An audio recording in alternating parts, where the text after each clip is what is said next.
konfirmado na sinasabi kong giveaways na nakita niyo sa video kahapon. Bakit ko sinasabing giveaways to at nandito lang sa malapit yung tunay na pinagbaunan nito? Dahil tinignan natin ang paligid, buong area, pangpang, bundok, ay hinanap natin ang kapareho at kawin niya dito. Tinignan natin dito, walang kaparehong hugis at forma, shape, curving ng lugar. Dito sa harap man, sa harap o sa gilid, wala. So mabilis lang siyang nakita at nahanap natin kung paano siya naging giveaway. Sana hindi pa nakuha to, hindi pa tayo naunahan. Dahil giveaway sign marker kasi ito. Pag once na bilog, ibig sabihin andito lang sa malapit. Ito yung limitahan lang, limit lang na makikita. Pasortihan na lang. Sana hindi tayo naunahan. Pero pag ganito, digging sign marker to mga boss. Pwedeng ito may laman dati. At saka ikalawang basa nito, giveaways to actual prospect deposit na binaon talaga na ganitong posisyon, forma, yung paligid. Paano ko siya na-confirm na ito yung marka at wala naman sa paligid na hanap natin, nakita. Una, nakita natin yung okit dito, sinilsil lang sadya na formang heart. Nakita natin at kinumpara natin sa actual site. So nakita natin tong heart na parte. So, ibig sabihin, tignan mo rito yung kurba ng heart. Ipapakita ko lang gamit yung kompas para malinawan kayo. Una, ang kurba na to, dito tayo sa likod ko ang northeast. Nakaposisyon tayo sa 40 degree northeast. Nasa likod ko o ako dito nakatayo. Travel direction tayo, nakaharap sa southwest 220 degree. Nakaharap tayo. So, ibig sabihin, yung kanal ng heart at ang tulis andito sa atin sa northeast 40 degree at saka naka-travel direction o nakaharap yung kurba ng heart nasa bandang southwest na 220 degree. Kaya nahanap at nakita natin dahil malawak to. Ibig sabihin, malawak din ang area at malalaman mo naman yung distansya. Dahil ang una nating hanapin para matukoy, mahanap yung tunay na prospect na deposito, unahin natin tong heart para malaman. Una, heart, ulitin ko, nakaharap siya sa southwest direction 220 degree. Ayan, nakita natin yung heart dito sa katabi lang niya na nakaharap yung kanal niya sa 220 degree. Tignan nyo. Pagdikit mo dito sa kompas, tignan mo dito 220 degree yung kanal niya. Para malaman mo, mayroon siyang tapyas dito. Pwede mong dikitan ng kompas para maka-accurate, align siya. Kaya nito, linya dito. Accurate sa 220 degree. Ayan. At saka dito, ay okit na B dito na tinapyas. Ganon siya. At saka bakit may pinong linya? Dahil dito, galing dito sa heart. Paano ko siya nalaman na accurate at yung nasa stone map na sa maliit na bato na nakabaon, maliit lang yung litaw, at ito yung heart na confirm dahil sa 220 degree na sinasabi ko is accurate. At ito yung inukit na parang tinapak lang ng sadya, nilagyan ng chemical para magkabitak ng sadya para nagpormang litrang T. So galing dito, i-tunnel mo yung tunay na prospect na deposito. Paano mo siya i-tunnel kung mabato yung area, lugar? So delikado ka, bar down, landslide. Guguho yan sa'yo, di ba? So ang mas mainam, mas mabuti, hanapin mong yung tunay na sentro na sinasabi kong giveaway o deposit na nakabaon. Balikan mo yung unang stone map na binasa natin dahil nakita na natin tong heart shape. Balikan natin yan, tsaka malaman natin kung ano yung shape ng bato na doon sa stone map. Hindi pa natin una ngayon gagamitan ng human face. Ito is basic lang na ginagawa ko. Ang human face is pag-confirm kung saan lagi talaga yung tunay na travel, yung direction niya, yung lokasyon. Ito siya, balik tayo dito. Ito yung heart.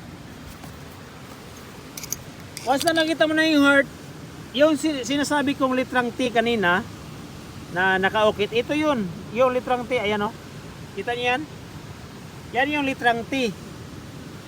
Nagdagdag confirmation doon sa heart shape to T dito. Ayan siya mga boss. Ayan. Di ba? May pattern of T yan. Mas klaro. Ayan o. At saka nag-confirm to travel dito. Kaharap lang din sa ating stone map na binasa.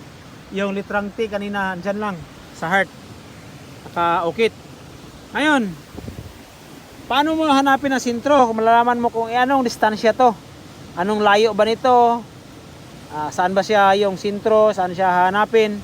Simple lang. Gamit yung compass, east-west. Andito yung parte ng east-west doon. Ngayon, ang kaharap dito sa heart, nakita natin yung heart to actual. Doon ka tatayo sa tunay na heart. Una, kukunan mo lang siya ng degree to compass dito. At saka yung travel ngayon, halimbawa ito tayo sa tunay na heart sa actual. Dito tayo tatayo sa tunay na heart sa actual. Pointer natin ang northwest 320 degree. Ayan. Tunay na heart. Ito sa gilid, ito gilid oh. Ayan oh. Diyan yan. Pointer ang 320 degree travel papunta doon sa tunay na prospect na deposito. So 320 degree. Yung T na tinutukoy ko kanina ay tutugma yan. So paano mo lalaman yung diskarte, yung distansya niya, kung saan yung tunay na lokasyon? Balik tayo dito sa buong bato. Titignan mo yung korte ng bato. Saan mo siya mahanap? Korte. Ayan siya mga boss, korte. Ngayon, ang korte, kita mo yung nakaposisyon, didikitan mo ulit ito ng kompas. Ayan. Malalaman mo kung legit. Kita mo dito, positive sirado na east-west 90 degree. Ayan. Di ba? East-west 90 degree. Ayan o. East 90 degree. 270 degree west. Ayan, east-west siya ito. Makita mo dito sa unahan yung bato na nag-align to east-west alignment. Dito mo na siya malalaman kasi una, di mo malalaman kung ilang metro. Kung tatansyahin mo dito ilang metro, pwede. Mayroon kang makukuhang base 5 meters, 8 to 10 meters. Yung distansya na yun. Yung mababase natin sa sinasabi ko kaninang 320 degree. Dito natin i-compare yung mga distansya sa north na 64 degree. Pwede na i-convert to meters. So ang east is 17 meters distansya. To south is 38 meters. 32 meters rather. To west is 48 meters. So malayo yung tinutukoy. Ngayon, para hindi ka mailigaw, yung curving ng bato na stone map na binasa natin, yun ang susundin natin. Huwag yung distansya para hindi ka madikoy at hindi ka mailigaw. Kasi mahaba yung ukit ng litrang T doon eh. Kasi, at dito din sa actual stone map na konektado doon sa heart is short lang. Hindi siya mataas. Kaya hindi natin ibase to distance ang babasihan, kundi ang shape ng buong bato yung kukopyahin natin. Kagaya ng mga binabanggit ko sa unang video. Ngayon, yung sinabi ko kaninang pointer east-west 90 degrees sirado, ito yung bato. Didikitan natin ito ng kompas. Once na tumpak, parehong-pareho sa sinabi ko, yun na, ito na yung bato mismo. Ito siya mga boss.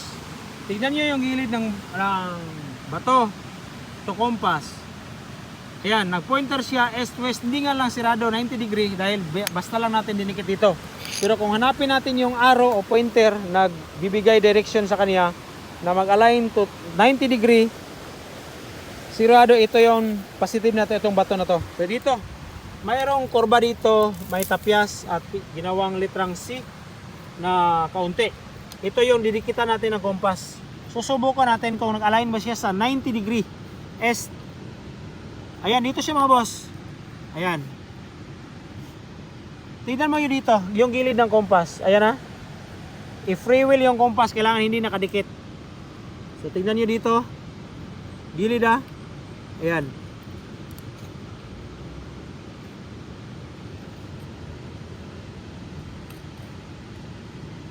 Yung salpak na salpak mga boss. Yung compass. Ayan siya dito. Ayan o mga boss. Yan yung nagbibigay confirmation. East west. Ito yung east 90 degree. East west Ayun, alignment. So positive. Itong bato na yon ang tinutukoy sa kurba. Ito siya. Ito yung tutugma. Ibig sabihin, galing dito sa parting bato na to, papunta doon. Kung mayroon pa siyang konekta, doon yung travel east-west. Ibig sabihin, andito lang na parte yung tunay na prospect na deposito na hinahanap natin. Malawak lang dito dahil buong bato, buong lugar ang tinatahak, tinutukoy. Kasi malawak ang butas niya. Ibig sabihin, malawak din ang pagkabaon. So hanapin natin yung konektado sa bato na yun. O ayan siya mga boss. Yung dalawang bato na pareha yung level niya. Hindi nga siya pareha yung shape, pero pareha yung level. Yung bato doon at saka dito, pareha yung level sa kanya dito. At saka yung handag niya is ito rin nakapoint doon. Ibig sabihin napapaloob sa kanya yung prospect na deposito sa dalawang bato na to. So nagpormang triangle to, form of triangle ang pattern na ginawa nila. So isang bato dito, linya, at saka yung bilog is shape to pattern na triangle.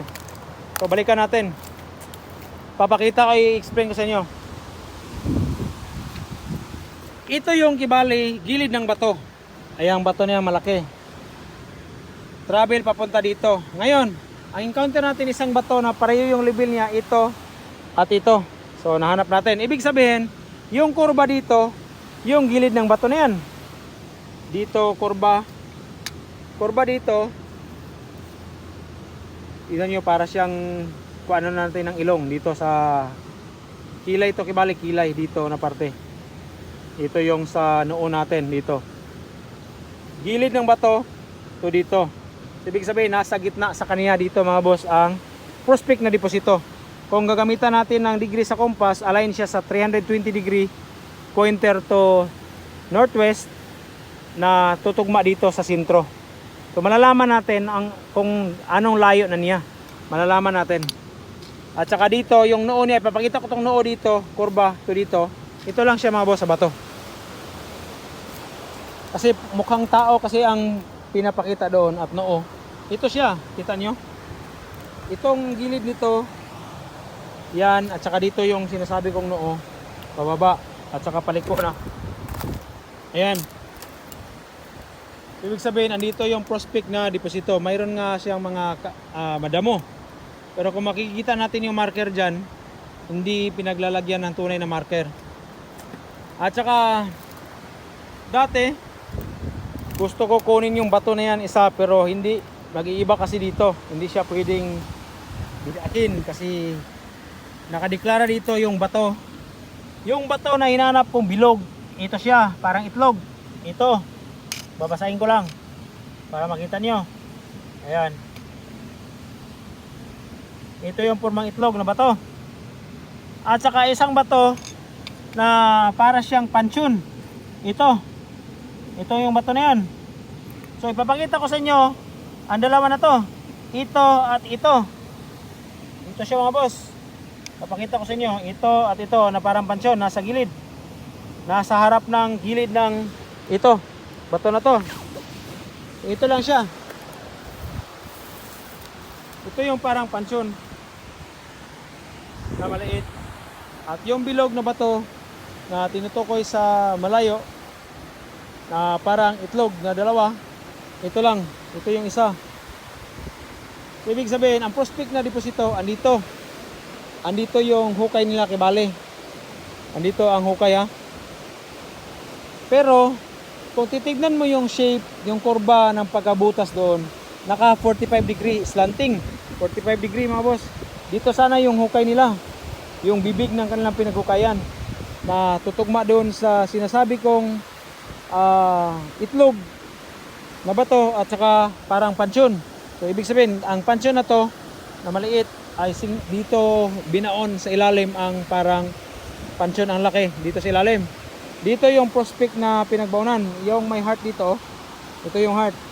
Pero ang hukay nila is naka 45 degree papunta dito na makadikit dito sa bato na naka 45 degree din angle nakaharap sa atin. Dito yung tunay na sentro. Dito nga lang yung bibig nila sa hukay nila. Papakita ko sa inyo na sinasabi kong 45 degree. Kaya hindi ka madidikoy nito mga boss. Depende na lang sa pagkuha. Kung mayroon kang financial na sakto, sigurado makuha mo. Pero kung kulang ka sa manpower at saka sa equipment, pira lang yung usapan, wala ka. Hindi natin mahihits. Tignan nyo dito. Papakita ko sa inyo. Bakit naging sinasabi ko andito parte yung tunay na prospect na deposito at doon sila naghukay. Tignan mo yung angle. Naka 45 degree. Ito na yung bato. Tapos tignan mo dito. Ayan siya. Oh. Papasok. Naka-slanting. 45 degree yung ano niya. Ayan yung position. Oh. Kung sana ang pagkabutas nito ay ganito lang, pailalim, straight, ay masasabi natin yung tinuturo ko may heart, doon na talaga sintro. Eh naka 45 degree, ibig sabihin malalampasan niya tong bilog na bato dito na parang itlog at saka yung rectangle ito. Bakit siya distansya dito sa stone map? Kasi maliit na bato to. Kailangan kunan ng degree sa kompas. Kaya kung iisipin mo, sa harap lang ng bilog na bato ang tunay na butas nila. Kaso lang naka 45 degree, nalampasan niya. Ibig sabihin nasa likuran niya nito. Yung tunay na pinagbaunan. Kaya kung pupuntahan natin ang actual, balikan natin dito. Ito yung pansyon na maliit, itlog. Dito lang yung hukay nila. Tapos naka 45 degree, malalampasan niya. Ibig sabihin andito yung prospect na deposito sa parte na to. Hindi dito. Ganun yung tunay na basa. Huwag mo aksayahin na ibaliwala yung video ko. Kasi kung ibaliwala mo, mamamatay na lang tayo. Hindi tayo maka-hits, maka-score. Kung nagpasalamat na lang ako, kung sa panahon, Claveria, Bukidnon, last 2014, kung binigyan lang ako ng tunay na share, hindi niyo ako makikita dito sa YouTube channel ko. Sa mga ibang na-remap ko din na hindi na tumawag ngayon at hindi na nag-update. Sana tapusin niyo yung trabaho ninyo kasi hindi ko ituturo yan kung walang laman. Siguro yung iba niyan nakakuha na, hindi lang nakapagsabi sa atin. Kaya yung legit basa natin, huwag niyo ibaliwala to. Hindi ito content video lang para pang views, kundi ang para sa akin, once na makahits kayo, ako yung nag-remap sa area ninyo, huwag niyo lang ako kalimutan. Kasi ang lahat ng ginagawa ko para sa pamilya ko. Hindi naman ako nag-assume ng malaki o ano. Yung tama at patas lang. Tao lang din tayo dito sa mundo. Walang tatagal dito sa mundo at madadala yung mga kayamanan natin kung baskali. Ako, okay na sa akin kahit na ganito yung sitwasyon ng pamumuhay ko. Sakto lang at saka masiyahin kami, buong pamilya. Mabibigay ko din yung mga gusto na kayang-kaya ko lang maibigay sa mga anak ko. Pero kung sakali, mayroon man, marimap ko at saka may share yung mga diskarte kalaman ko. Huwag nyo lang ako kalimutan. Kasi ituturo ko, bibigay ko lahat ng mga best ko dito. Lahat ng mga pinaliwanag ko dito, hiningi ko sa Panginoon. Hindi ko pinaliwanag ng basta-basta para pang views lang. I-compare nyo sa ibang mga vlog sa YouTube at saka dito sa actual na video ko. Malaking pagkakaiba yung paraan ko kaysa paraan ng iba. Kumpas lang yung gamit at saka utak ang ginagamit natin. May dalang puso. Kaya nagpapasalamat ako dahil ako yung binigyan ng halimbawa na masolve yung mga treasure pattern na gawa ng Masundalong Hapon dati. Maraming salamat at please share sa ating mga video o i-save niyo at saka i-subscribe yung channel natin para sa mga tagus puso na pareho yung mga isipan at mga puso natin para ma-share rin sa kanila at para din makakuha din tayo. Salamat.